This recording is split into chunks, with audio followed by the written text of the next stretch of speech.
Oke, teman-teman semua, nah sekarang kita akan membahas mengenai teorema CPT. Nah, jadi dalam teori interaksi, terkadang sebuah interaksi itu melanggar simetri dari salah satu C, P, dan T. Jadi, kalau misalkan kita lakukan konjugasi muatan, mungkin interaksinya itu berbeda. Begitu pula kalau kita lakukan paritas maupun pembalikan waktu. Nah, namun kombinasi dari transformasi ini itu mungkin ada yang menjadi simetri dari interaksi itu. Jadi misalkan kita lakukan CP, PT, atau CT gitu ya. Nah, teorema CPT itu menyatakan bahwa semua Hamiltonian fisis itu akan invarian terhadap kombinasi CPT dalam urutan sembarang. Bisa CPT, bisa CTP, dan lain-lain gitu ya. Meski salah satu transformasinya itu bukan simetri dari sistem. Nah, kita akan meninjau efek-efek dari teorema CPT ini. Nah, jadi misalkan kita tinjau partikel diam. Jadi H ketika bekerja pada ket M, S, dan lain-lain itu adalah M, ket M, S, dan lain-lain, di mana M-nya itu adalah massa dari partikel. Ingat bahwa energinya itu sama dengan massa. Nah, jadi operasi CP itu akan membawa partikel menjadi antipartikel, sehingga transformasi CPT itu akan bertransformasi ket MS, dilakukan CPT menjadi eta, eta total, itu menjadi bra, N bar, minus S, dan seterusnya. Dimana M bar dan seterusnya itu, dan seterusnya bar itu ya, ini harus ada barnya. Kalau ini nggak ada barnya ya, itu menunjukkan massa dan bilangan kuantum lain yang berkaitan dengan antipartikel. Nah, massa dari partikel itu didefinisikan melalui M sama dengan hasil kali nilai ekspektasi dari Hamiltoniannya. Nah, maka ini kita bisa lakukan dengan operasi CPT inverse CPT H CPT inverse CPT. Nah, ini kita akan dapatkan CPT H CPT inverse, di mana ini CPT inverse-nya bekerja ke sini dan CPT-nya itu bekerja ke sini. Hingga ini dia akan mengubah variabelnya itu dalam suku antipartikel gitu ya. Nah, kalau kita tinjau Hamiltonian itu invarian terhadap transformasi CPT, maka kita akan dapatkan massa M-nya itu adalah nilai ekspektasi Hamiltonian terhadap keadaan antipartikel. Dan ini kan pasti sama dengan massa dari antipartikelnya. Artinya, massa partikel itu akan sama dengan massa antipartikel apabila Hamiltonian invarian terhadap transformasi CPT. Dan juga ini secara eksperimen ya, ini sudah terbukti bahwa sebagai contoh itu adalah elektron dan positon. Nah, massa dari elektron dan positon itu sama. Artinya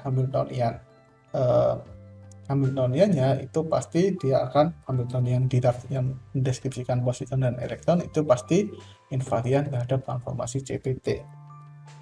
Nah, meski pada interaksi nuklir lemah gitu ya, sebagai contoh itu melanggar invariansi C. Namun invariansi CPT tetap memberikan informasi bahwa partikel dan antipartikel yang berinteraksi nuklir lemah itu dia akan membawa massa yang sama. Dan ini juga sudah dilakukan eksperimen. Misalkan partikel kaon gitu ya, dan antinya itu dia akan memiliki massa yang sama. Nah, karena massanya itu sama, maka otomatis Hamiltonian yaitu invarian terhadap CPT. Nah, misalkan Q itu adalah operator yang menghitung muatan dari keadaan. Transformasi dari muatannya, Q kalau kita lakukan operasi paritas tetap ya nggak berubah. Kalau kita lakukan konjugasi muatan, dia akan menjadi negatifnya. Dan kalau kita lakukan transformasi kebalikan waktu, dia tidak berubah. Nah, ini itu kita tahu ini dari Q sama dengan integral C0 ya, D3, D4 ya, D3X gitu. Ya. Jadi kita tahu bahwa C0-nya itu nggak berubah untuk transformasi paritas dan transformasi kebalikan waktu, namun hanya berubah pada transformasi konjugasi muatan. Nah, sehingga kalau kita lakukan CPT, Q-nya itu menjadi minus Q. Nah, sekarang partikel tunggal memiliki muatan Q, di mana muatan Q-nya itu didefinisikan sebagai hasil nilai ekspektasi dari operator Q dalam terhadap keadaan partikel. Ini kita bisa operasikan seperti tadi, dan kita akan dapatkan bahwa operator CPT ini akan bekerja pada keadaan sistemnya yang mengubah partikel ke antipartikel, dan ini kalau kita tinjau, ini tuh hasilnya adalah minus Q, dan ini sama dengan ternyata adalah minus Q. Nah, terlihat bahwa muatan partikel itu besarnya sama dengan muatan antipartikel, namun tandanya itu berlawanan. Nah, hal ini berlaku untuk arus kekal yang berupa semua bilangan kuantum. Artinya, semua bilangan kuantum itu yang dimiliki oleh partikel, yang dimiliki oleh antipartikel itu akan sama dengan semua bilangan kuantum yang dimiliki oleh partikel, namun tandanya berlawanan. Nah, karena interaksi nuklir lemah itu melanggar paritas, maka Hamiltonian nuklir lemah itu kita bisa dikomposisikan dalam jumlah Hamiltonian Hermitian dengan paritas genap dan paritas ganjil.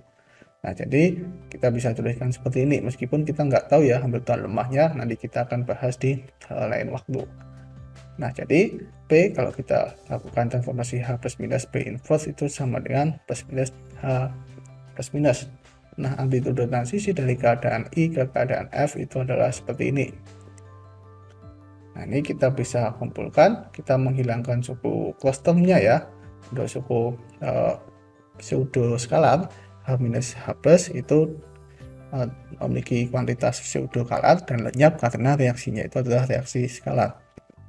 Nah, misalkan partikel itu meluruh dengan keadaan JMJ menjadi J aksen gitu ya, MJ aksen dan titik-titik aksen. Nah, dan peluruhan antipartikelnya JMJ titik-titik bar itu menjadi JMJ titik-titik bar aksen. Nah, di sini keadaan momentumnya sudutnya itu sama, dimana relasinya kita memiliki perumusan nilai ekspektasi bukan, ini adalah amplitude hamburan, amplitude transisinya itu seperti ini, kita bisa kalikan dengan CPT inverse CPT di kedua sisi seperti ini, dan kita tahu bahwa Hamiltoniannya itu harus invarian terhadap CPT, dan ini bekerja ke sini, ini bekerja ke sini, ini kita menghasilkan seperti ini, dan ini sama dengan seperti ini. Nah, tentu saja ini kita dapatkan dengan menggunakan sifat bahwa Hamiltoniannya itu invarian terhadap CPT. Nah, karena Hamiltonian itu juga invarian terhadap rotasi gitu ya, yang kita sudah bahas sebelumnya, SO3. Nah, maka kita bisa melihat bahwa ketika kita lakukan rotasi dengan mengubah nilai momentum sudut pada arah Z-nya, maka kita akan dapatkan hasilnya itu seperti ini. Nah, karena Hamiltoniannya itu Hermitian, maka kita akan memiliki bentuk seperti ini gitu ya. Kalau kita lakukan Hermitian konjugat di sini. Nah, sehingga dengan invarian CPT kita memiliki relasi seperti ini, dan kita memiliki definisi dari laju transisi total yang mendefinisikan waktu hidup total partikel. Nah, mana kita sudah memiliki bentuk perumusan laju transisi total seperti ini. Nah, ini kita definisikan sebagai sepertau, di mana taunya itu adalah waktu hidup dari total partikel.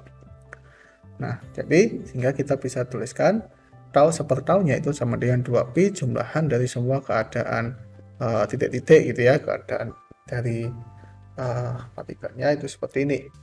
Nah, ini sama dengan seperti ini untuk suku antipartikelnya, titik-titik bar gitu ya, dan ini sama dengan sepertau bar. Artinya kita bisa melihat bahwa waktu hidup partikel dan antipartikel itu akan sama. Nah, jadi dari ketiga hubungan tadi gitu ya, bahwa masanya partikel dan antipartikel sama, kemudian muatan partikel dan antipartikel sama namun berlawanan tanda, dan juga waktu hidupnya itu sama, maka pastilah Hamiltoniannya itu invarian terhadap transformasi CPT. Namun kalau nggak sama berarti ya dia nggak invarian terhadap transformasi CPT.